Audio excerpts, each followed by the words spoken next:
Já estamos de volta com o TJ Regional da Tarde, nosso terceiro bloco. Você já viu aqui o doutor Renato? Então chama a vinheta pra gente.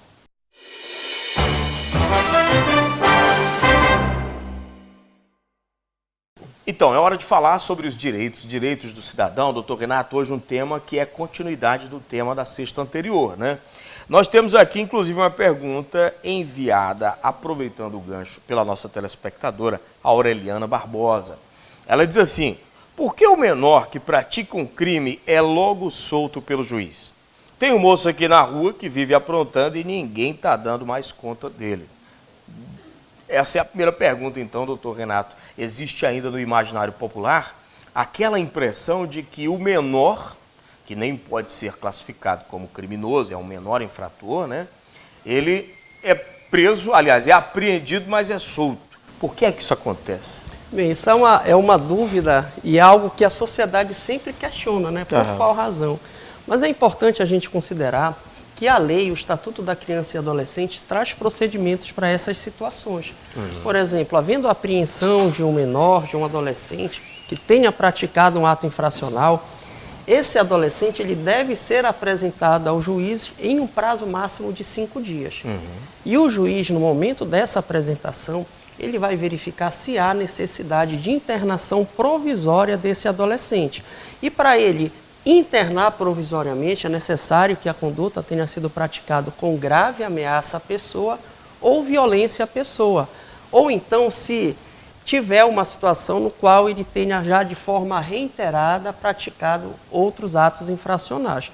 Então, existindo uma dessas duas hipóteses, aí ele pode internar provisoriamente esse adolescente. No caso aqui de Tucuruí, ele iria para o CIAM, para ficar ali em Marabá, para justamente depois de um prazo máximo de 45 dias, ser submetido a uma nova audiência, para que nessa nova audiência, que é chamada de continuação, seriam ouvidas testemunhas e, a partir daí, o juiz determinar qual será a medida socioeducativa a ser imposta em razão da prática daquela conduta, que é um ato infracional, ou seja, é como se fosse um crime, só que praticado por um menor.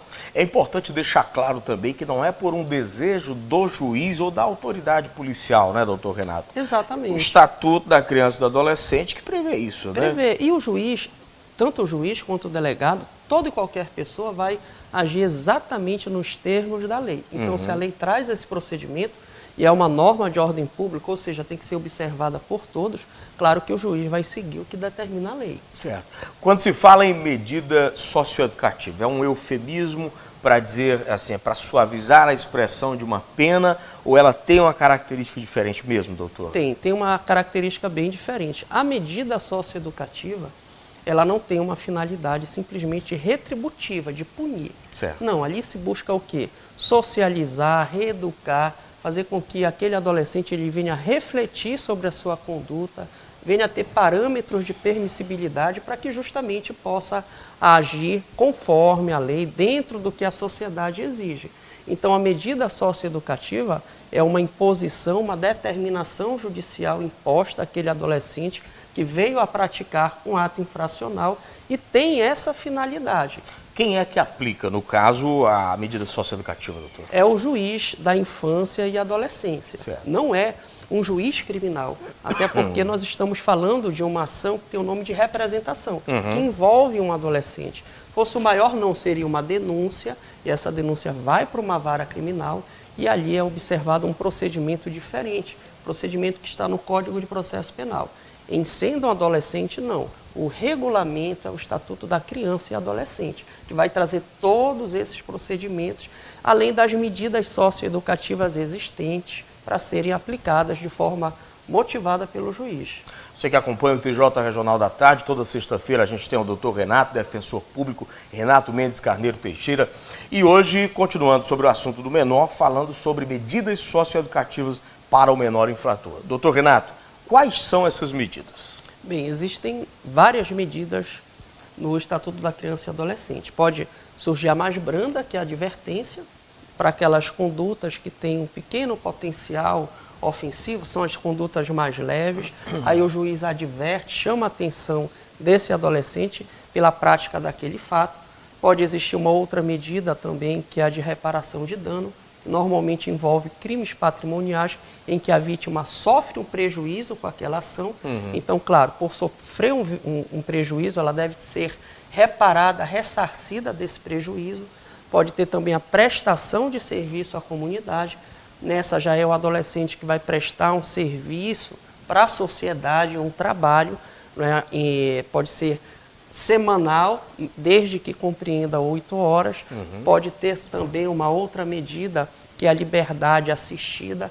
Aí já vai ter um acompanhamento de um profissional que vai supervisionar esse adolescente, vai orientar, auxiliar, vai justamente buscar conscientizá-lo a respeito da sua postura.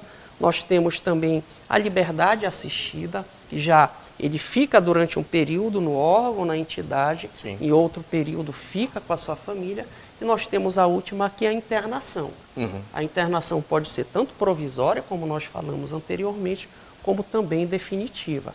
Então, com uns 2, 3 anos aproximadamente. 3 anos. O máximo é 3 anos. Então, por exemplo, praticando um ato infracional, a pessoa que tem entre 12 e menos de 18 anos, aí ele vai receber a imposição, vamos supor que seja uma internação. Certo. Aí vai ficar internado por um período máximo de 3 anos e desde que não venha a ultrapassar também os 21 anos. Se, por exemplo, ele praticou o ato com 17 anos, com 19 recebeu a sua condenação. Aí ele vai ficar até os 21 anos, não vai ficar os 3 anos Ou seja, internados. mesmo que ele ultrapasse os 18, ele ainda pode cumprir a medida socioeducativa, não perde o objeto. Estamos chegando ao final do nosso quadro Por Dentro da Lei, em que todas as sextas-feiras, Dr. Renato Mendes Carneiro Teixeira traz esclarecimentos sobre direitos do cidadão. Doutor, muito bom tema, obrigado mais uma vez. Eu que agradeço, boa tarde a todos os telespectadores, é sempre um prazer estar aqui. Tá aí, a gente agradece essa excelente contribuição para o cidadão de Tucuruí, de Rio Branco da região. Bem, sexta-feira encerramos aqui a edição de hoje do TJ Regional da Tarde. Que você tenha um excelente final de semana. Até segunda, se Deus quiser.